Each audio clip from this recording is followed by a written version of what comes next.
mandato. Hay mandato cuando una parte denominada mandante se obliga a realizar uno o más actos jurídicos en interés de otra.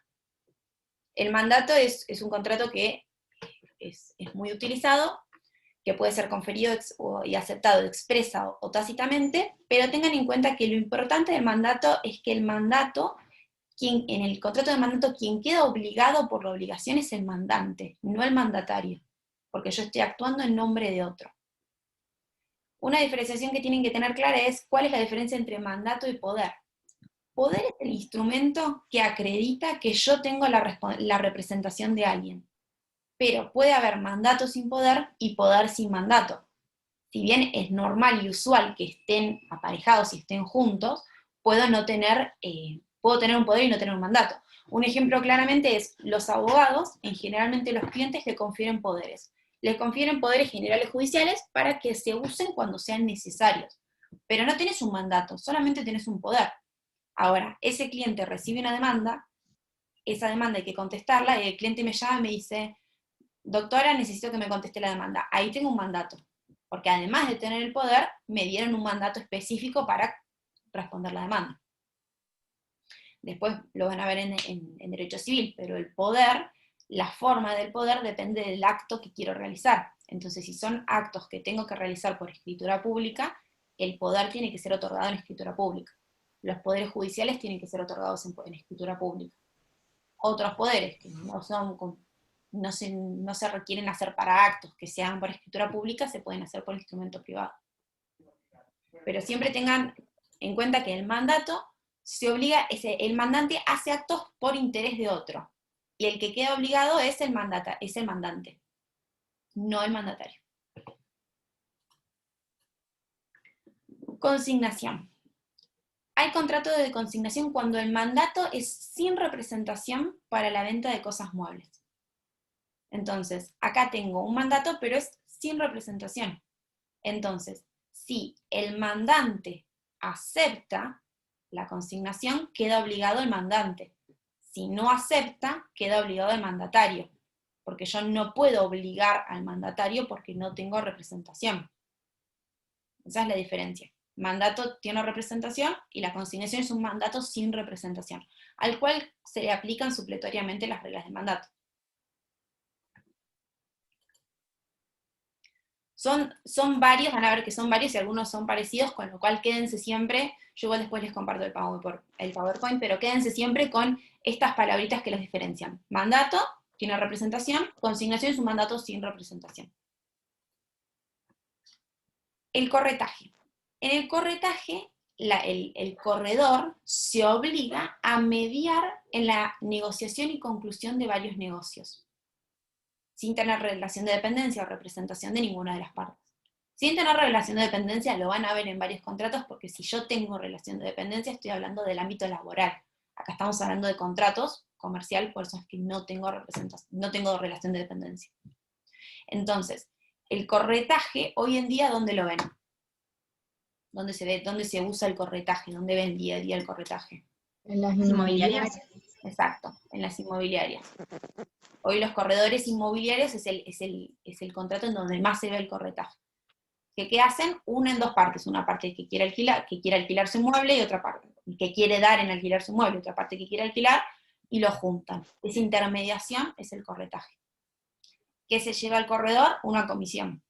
Que si vamos a una inmobiliaria le cobra a las dos partes. Bueno, ahora tenemos una nueva ley de alquileres para vivienda, con lo cual no se le puede cobrar al locatario, pero bueno, siempre por ese servicio de intermediación cobra una comisión. El contrato de depósito. El contrato de depósito, la clase pasada, el miércoles, me preguntaban y lo veían con relación al contrato de garage, porque el contrato de garage se le aplican supletoriamente las normas del depósito. En el depósito, la persona, el depositante, se obliga a custodiar una cosa y luego del final del plazo del depósito a restituirla. Solamente es una obligación de custodia.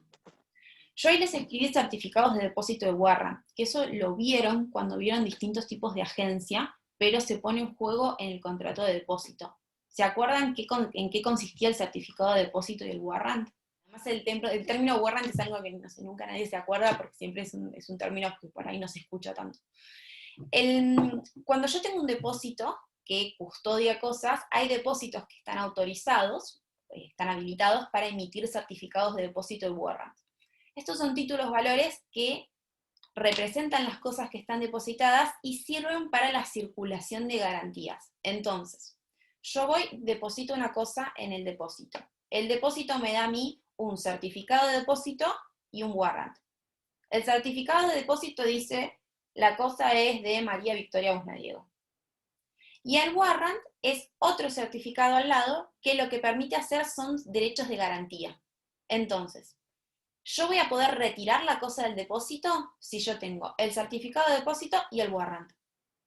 Y si yo quiero transmitir la cosa, voy a tener que darle, por ejemplo, acá la veo a Micaela, le tengo que dar a Micaela el certificado de depósito y el warrant. Si ella tiene las dos cosas, ella puede ir al depósito y retirar las mercaderías. Pero también lo que puedo hacer es quedarme el certificado de depósito, con lo cual la propiedad es mía, pero le otorgo el warrant con un derecho crediticio a mi acreedor. Entonces, si yo no le pago a mi acreedor, el acreedor va a ir con ese warrant vencido, va a ir a la casa de depósito y va a decir, acá estoy, no me pagaron, ejecute la cosa y págueme con la ejecución de la cosa. Es una garantía sobre las cosas que tengo depositadas. Pero se pone en juego con este contrato de depósito persona. Ay, se me está yendo mal. Por eso lo veo acá porque sirve para repasar lo que ya vieron. El contrato de factoring o factoraje. En el contrato de factoring, una parte denominada factor adquiere por un precio créditos originados en el giro comercial de la otra parte denominado factorado, pudiendo otorgar un anticipo sobre tales créditos y asumiendo o no los riesgos. ¿En qué consiste un contrato de factoraje? Una empresa, cuando tiene su operatoria comercial, va a ir emitiendo facturas que va a cobrar a futuro, ¿correcto? Va a ir cobrando a 30, 60 días. Esas facturas no son líquidas, porque yo no tengo hoy la plata para cobrar esas facturas. Y muchas veces sucede que yo hoy necesito liquidez, yo hoy necesito fondos. Entonces, una alternativa para obtener fondos es hacer un contrato de factoring, en donde yo le voy a ceder al factor mis créditos futuros y el factor me adelanta la plata. Entonces yo me hago hoy de bienes líquidos, de fondos líquidos, y le cedo mis cobranzas. También un elemento del factoring que tienen que tener en cuenta es que el factor tiene muchas veces especialidad en cobranzas. Entonces tal vez yo no quiero perder recursos y tiempo en hacer el seguimiento y cobranza de mi factura de créditos.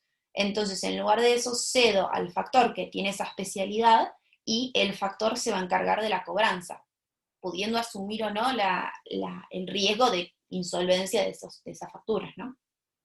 En Estados Unidos, en países en donde funciona más este contrato, en donde hay una economía un poco más estable, la gente que tiene un emprendimiento, en lugar de ir a pedir fondos, un inversor ángel, o un fondo semilla, o un préstamo, lo que hace es va al banco y dice, yo tengo este emprendimiento, voy a generar plata, préstame plata, y yo te cedo mis cobranzas futuras, o un porcentaje de mis cobranzas futuras. Que es una forma de utilizar el contrato de factoraje. En Argentina no se utiliza tanto, pero tengan en cuenta que las posibilidades que tiene son muy amplias, porque yo siempre estoy cediendo créditos a cambio de un anticipo. El factor adquiere todos una porción de los créditos del factoriado, adelanta el cobro de facturas y se encarga del cobro de ellas. Cuenta corriente. Tengan en cuenta que lo que estamos viendo acá es la cuenta corriente comercial y no la cuenta corriente bancaria, porque la cuenta corriente bancaria la van a ver dentro de contratos bancarios. La cuenta corriente comercial es un contrato que casi no se usa en la práctica, pero es en donde dos partes se obligan a inscribir en una cuenta de remesas recíprocas débitos y créditos. Entonces, cuando hay operaciones conjuntas en donde yo todo el tiempo te estoy entregando y vos me estás recibiendo, y vos también, o sea, donde tenemos créditos y deudas recíprocas, lo que hacemos es, en lugar de vos pagame cada vez que, todos los días, y yo te pago a vos, compensamos lo que nos debemos, y al final del periodo se paga el saldo a quien lo deba. Entonces no tengo que estar pagando todo el tiempo, sino que compenso. Tengan en cuenta que casi no se usa la cuenta corriente comercial, pero tiene este funcionamiento. Hacemos una inscripción en una cuenta, debe y haber, y al finalizar del plazo compensamos, y solamente pagamos cuando termine el plazo. Se hace disponible el saldo. El contrato de agencia. En el contrato de agencia, cuando vimos ya el contrato de distribución, tengan en cuenta que la agencia, la concesión y la distribución, que ahora vamos a ver concesión, son formas de descentralizar la actividad empresaria. Entonces, ¿qué pasa? Puede ser que una empresa no tenga la logística o los medios, o no quiere invertir la logística en los medios para que su producto llegue directamente al consumidor final, entonces busca determinadas formas contractuales de extender la comercialización de su producto. Una de ellas es la distribución, en donde acuérdense que el distribuidor compra los productos o los servicios a nombre propio y luego los vende a través de su propia organización. En el contrato de agencia, el agente promueve negocios por cuenta de otra parte, que es el empresario, de manera estable, continuada e independiente mediante una retribución. El agente es independiente, no representa ni asume los riesgos, pero el contrato, las obligaciones del contrato las va a asumir la empresa, porque yo promuevo negocios por cuenta de otra. O sea, el agente es el que encargado de conseguir el negocio, pero quien va a hacer el negocio es la empresa. Entonces, ¿quién queda obligada? La empresa. Si yo tengo un distribuidor en donde no tengo esta promoción de agente de negocios por cuenta del otro, quien me vendió a mí es el distribuidor. Yo voy y le reclamo al distribuidor. En la agencia yo contraté directamente con la empresa. El agente lo único que hace es la intermediación. O sea, me busca clientes, me busca negocios a la empresa y la empresa los hace. ¿Sí? Ahora vemos unos ejemplos que están acá. Modalidades de agencia: agencia de viajes, agencias de publicidad, de seguros, artísticas. Siempre lo que se trata es de esa intermediación. Entonces, en la agencia de viajes yo voy a contratar el pasaje directamente con LAN, con aerolíneas o con quien sea, pero la agencia lo que me hace es conseguirme el cliente para la empresa. El negocio yo lo hago con la empresa. Y la agencia lo que se encarga es de gestionar y promover los negocios. Si siempre está en ese rol intermedio. Todas estas modalidades de agencia que ven acá están reguladas por leyes especiales o son particulares, entonces si van a una agencia de seguros, tienen que ir a la normativa de seguros que tiene especificidad y aplica en particular. Pero acuérdense que el obligado al negocio es el preponente, o sea, la empresa. La concesión. La concesión, en el concesionario, el concesionario actúa por nombre y cuenta propia, se obliga a poner a disposición su organización empresaria para comercializar mercaderías. Hasta ahí tenemos una distribución, porque hasta ahí tengo una persona que actúa en nombre propio y comercializa mercaderías de la empresa. Ahora bien, ¿qué es lo propio del contrato de concesión? Que el concesionario, además de comercializar las mercaderías, se va a encargar de prestar servicios de postventa, servicios accesorios. Entonces, si yo voy a una concesionaria, sé que además de venderme el producto, todas las concesionarias de esa marca de autos voy a poder ir y me van a dar todas un servicio de postventa, porque se obligan todas en conjunto como concesión, tiene obligaciones accesorias.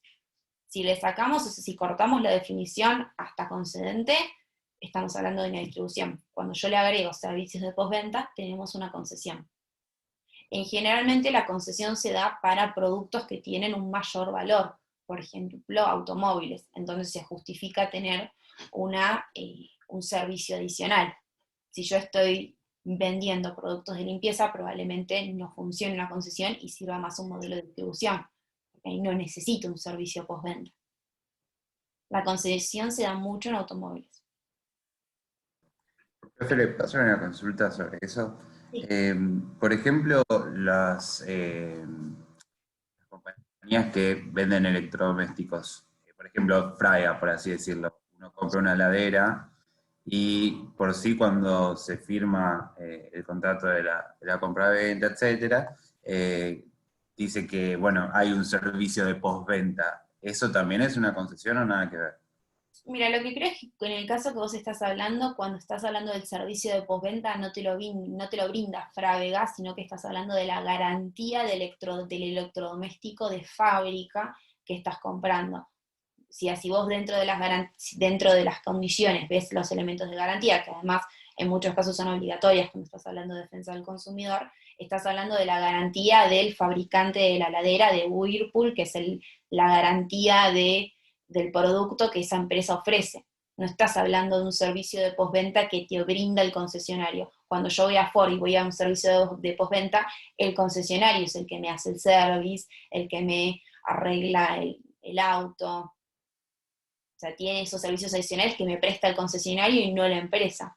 En el caso de Frávega, me suena que sería más una distribución.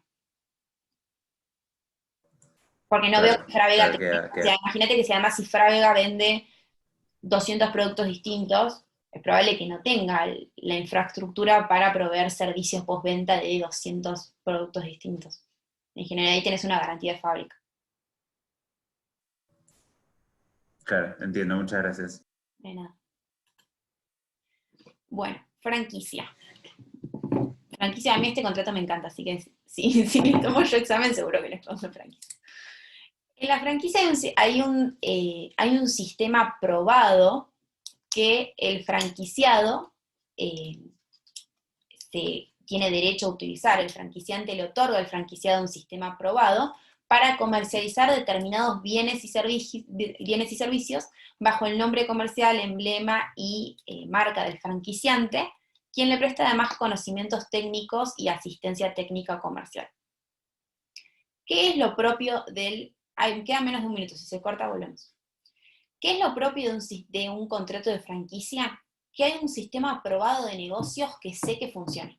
Entonces, ¿por qué yo voy a contratar una franquicia? Porque sé que esa empresa ya probó ese sistema y funciona y da plata. Entonces, por eso es que yo quiero usar esa franquicia. Entonces, ¿yo por qué quiero una franquicia de McDonald's o de Starbucks? Porque yo sé que esas empresas hicieron un sistema de negocios en donde ya saben que es rentable.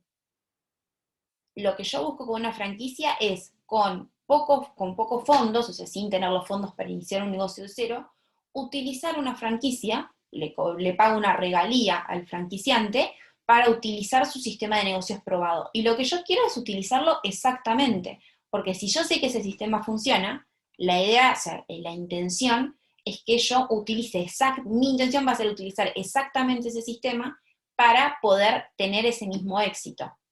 Y por otro lado, para el franquiciante, lo que le interesa al franquiciante es que todas sus franquicias sean iguales, o sea, que el consumidor tenga siempre la misma experiencia en todos los locales que va.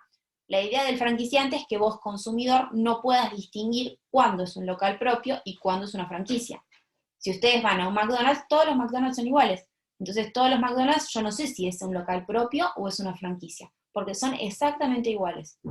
Y saben que ese sistema de negocio funciona. Si yo, por ejemplo, adquiero una franquicia de McDonald's, que no voy a poder cambiar las condiciones, pero además, por ejemplo, digo, bueno, a mí me interesa que ahora pongo paneles de madera, luces bajas, le doy una picada a la gente para que se quede más tiempo. Claramente estoy interfiriendo con ese sistema de negocios probado porque McDonald's sabe que poniendo luces brillantes, sillas incómodas y comida rápida, tiene rotación de gente y por eso es que le funciona el negocio.